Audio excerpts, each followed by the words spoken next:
Hi guys, Paul Pluta on the Paul Pluta channel. This is where you get to ask me paid reviews. I can review your collection and tell you what I think. Okay, I'm doing a paid review today. This here is Hank. Hank, here we go there. Okay, here we go, Hank. Hey, Mr. Pluta! Here we go. I found your channel quite entertaining. Your frank style has probably saved a few dumb fucks from making rookie mistakes. I think you're clever for hammering away at the category of shitter. Essentially a watch that, unlike Rolex or Patek, is hard or impossible to resell. I get it. But here's the question. What about buying super cheap solid gold watches from shitter brands or obscure luxury brands on the aftermarket? My question is basically, is there such a thing as a solid gold shitter? Solid gold watches are rare. Lots of people spend lots of money on watches and have never had their hands on a solid gold piece. There's lots of brands, but my fucking brand is Swiss solid gold. Blancpain, Ulysses Nardin, Cartier Pasha, they are all hard to sell and lose value big time. Also, Tissot, Longines, Tag Heuer, they are lower end and they are passed off for high prices to unsophisticated buyers on the retail market. So shouldn't collectors take the other side of the trade and only buy watches that meet three criteria? Number one, used, super cheap. Number two, super cheap. And three, solid gold. I would wager that, like myself, many other watch collectors are gold and silver investors. You love steel watches, but fuck that. If you hit a desirable steel watch with a hammer, it ain't a Rolex no more. I'm not dumb enough to do that. I'm just trying to make a point. If you hit solid gold with a hammer, at least it's still a chunk of gold. It can be pawned or sold as scrap gold. I buy watches used and I get them for cheap. My daily beater is a functional run-of-the-mill shitter. Is a functional run-of-the-mill shitter, but a cool mechanical shitter. It's a bullshit resurrected brand, Gruen, with an ETA movement and an exhibition back that I got out of a pawn shop for $50 US. That's a good price for a functional shitter. Currently, my collection is a 1940s Longines dress watch in solid 14K gold, small but wearable for dressy occasions, and an early 1960s Ulysses Nardin 21 dual automatic, also cased in solid 14 karat gold. Both keep time, both were bought cheap, either could be pawned or sold in a pinch. Solid fucking gold Swiss luxury. I know your views on Ulysses Nardin. As you say, they lose their value fast, but that means they can be had for a bargain used. That's what I did. An exclusive, historic Swiss brand, solid gold for less than half of what your beloved ordinary new steel Tudor or grey market Omega whatever sells for. Here's a last question. I'm currently considering a third solid gold, an 18K solid gold automatic Tissot. A nearby coin dealer is offering it for $700 US, and I could probably talk him down, son. That wouldn't be as far from meltdown value. I know Tissot isn't anything special, but it's a functional watch that also adds to my gold stash. So I like it better than spending a shit ton on a snazzy piece of steel. What are your thoughts? Is there such a thing as solid gold shitter, especially if it works? If you like wearing it, and if you buy it for a low price. This is from Hank. Hank, okay. And he says to me, he just sent a reminder saying, hey, here's a paid review. Please hook me up with your honest opinion. That's why people follow you, I think. In course, you say what you think, and you are a fun entertainer. As I said on PayPal, do this one for me, and I'll follow up with another paid review. Okay, Hank. So this is Hank's gold obsession. Hank, you do raise a really interesting thing. And I got to tell you, there are some absolute bargains bargains in the watch world on the used market. And gold, there are especially some gold pieces which are a bargain. And to put it into perspective, gold is something that retains its value. Patek Philippe, in the Depression, they had money problems like most luxury companies. They actually scrapped cases to be melted down for the gold. Wow, that just makes you want to cry now. Look, I would tend to say there's nothing wrong with buying. If you can buy watches for scrap gold, well, there is no downside as such. If you can get it for scrap gold, go ahead. The only thing is, most of the gold pieces that you can get for scrap, there's nothing wrong. There's a few problems here. Number one is that they are often fucking really small. They are smaller sizes. Fashions in the 1950s, 1960s, 1970s was very different. So they're a smaller type of watch. Even pieces I've been offered, and I remember an Omega, you know, the tuning fork, zzz, they make the hum, the quartz early electronic type watches, and I've been offered that for scrap.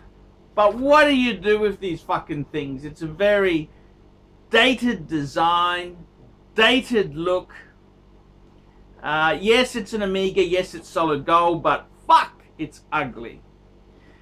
The other thing is with gold itself, there are a lot of the problem with gold is that it being a soft metal, it tend to bends, and it can be a bit of a problem to get links for it if necessary. People are starting to put on weight as we get on. Links are hard to get. Some of them have like an integrated bracelet. I remember Patek has done a lot of integrated bracelets where they're actually, it's very hard to add a bit more length to it. So there are some massive problems with that, but there's nothing wrong with buying solid gold pieces cheap. Nothing wrong with that. You can't lose any money. If you're buying for scrap value, can't really lose. But I would tend to say no, because the problem is they can be very dated. Yes, it may be gold, but it's dated, small size, and often really ugly. Really, really fucking ugly. I don't think it really matters. I mean, you mentioned a few brands here. Tissot in solid gold. Most Tissot's wouldn't be solid gold, but Tissot's not a terrible brand. Ulysses Nardin's not a shocking brand. It's not a brand I'd necessarily buy. I remember years ago, I was, this is when I had the 5107 Calatrava. I had someone who wanted to buy it from me, and he said, hey, I will pay you. He owned a restaurant. I'd known the guy, but he's a little bit shifty, and he said to me, I'll pay $1,000 a month, and what I'll do is I'll give you as security. It was a quorum, a solid gold quorum. And I said, look, no offense, the quorum is worth scrap, and I don't fucking give terms. I'm not a bank. I want the fucking money. If you don't want to pay the money, I said, alternatively, you can pay it on terms, but I retain the Patek Philippe. And no, I said to him, I don't want to fucking give out my Patek for a fucking quorum. So some of these models here, I gotta say there's nothing wrong with that, as long as you like the watch. I mean, are you buying it because it's cheap and it's gold, or are you buying it because you really like that model? If you're buying it because it's cheap, well, often they're a very dated design. That's kind of what you find with a lot of second-hand gold pieces that are there. A lot of times the bracelets are really stretched. People didn't, in the 1960s and 70s, they only had one watch. Usually you'd wear it, and the stretch would get, you know what I mean. Look, it doesn't do it for me, Hank. I gotta be completely frank with you. It doesn't really do it for me. I had a quartz gold Patek. I remember I bought that incredibly cheap, but at the end of the day, it's a compromise. And I gotta be honest with you, I think steel is a fantastic metal. What am I wearing now? Quick, wristwatch check.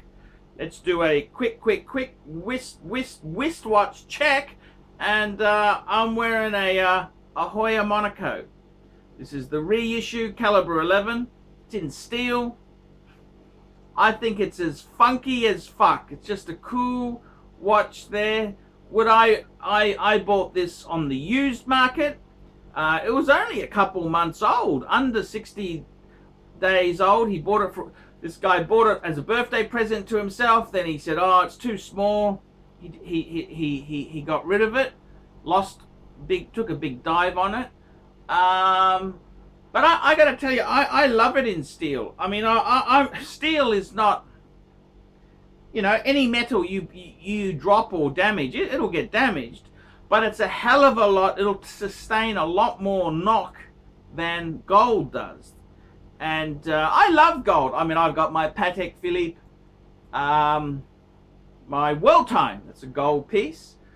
But I gotta be completely frank with you. Are you buying it for the workmanship? I mean, I had a gold sub that had a lot more gold in it, gold content. The bracelet was gold. It was a heavy fucker. But I sold that because I wanted the Patek name, and I really like the World Time. That's honestly. So you've got to work out why you're buying it. I mean, if you want gold because you love gold and you want something different, I would say to you, go for something like a Rolex Date 8. I think that is best of both worlds. You're not going to lose a lot on that. But the 36 mils ones, don't know if you're going to make a lot either. Or a gold Submariner, 40 mil. They are expensive. Yes, they're not super cheap, but they will hold their own if you look after that. So I would say you've got to work out what do you want. I'm sick of making compromises in life. Years ago, I used to buy watches because they were cheap. I just bought that. It was a good buy. It was cheap.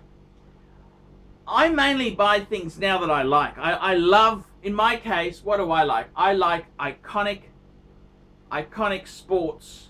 Okay, so that's why I got the Hoya Monaco, just iconic sports. Steve McQueen. I wanted a classic one. I didn't want the Golf one. I wanted the classic blue. I love that 70s blue. I was born in 1972. That I remember that blue being very cool in photos. Well, I can't remember 1972. I was a baby, but you know, that's a 1970s blue. So I honestly, my own opinion is, I wouldn't necessarily buy compromise. Instead of buying 10 fucking compromises, why don't you buy one what you really like? I think that's a more enjoyable way to go. Buy something you like and love. That's probably going to set you off in better stead than buying compromises.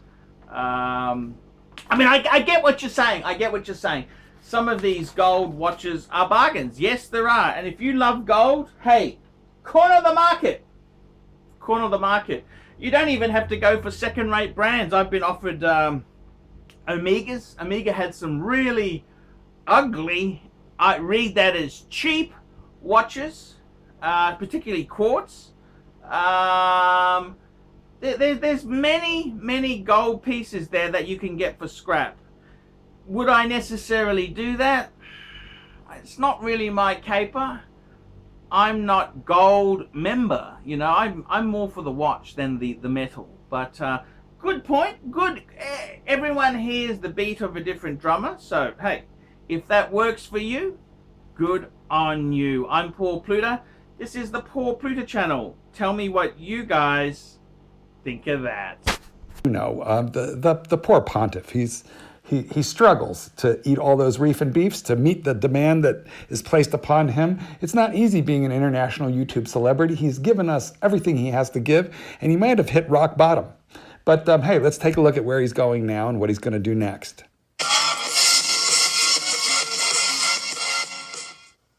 Hi guys, ArchieLuxury Corporate, the latest YouTube ArchieLuxury sensation.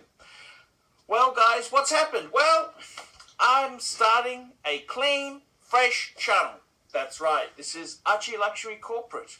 And in this channel here, I want to increase the professionalism. I want to increase the professionalism of the ArchieLuxury channel. So obviously it's going to be a wild success. You can tell already everything is new, different, and changed. So hey, meet me over at the ArchieLuxury Corporate channel. Archibald Chesterfield III Corporate, a man desperately in need of our assistance and support, now more than ever. Have you been sending money abroad for Save the Children to some child in a third world country? Or have you adopted a puppy and been making payments to keep that puppy in a shelter? Well, I think it's time that you thought about this puppy right here, the man, the legend, the myth. He needs your help.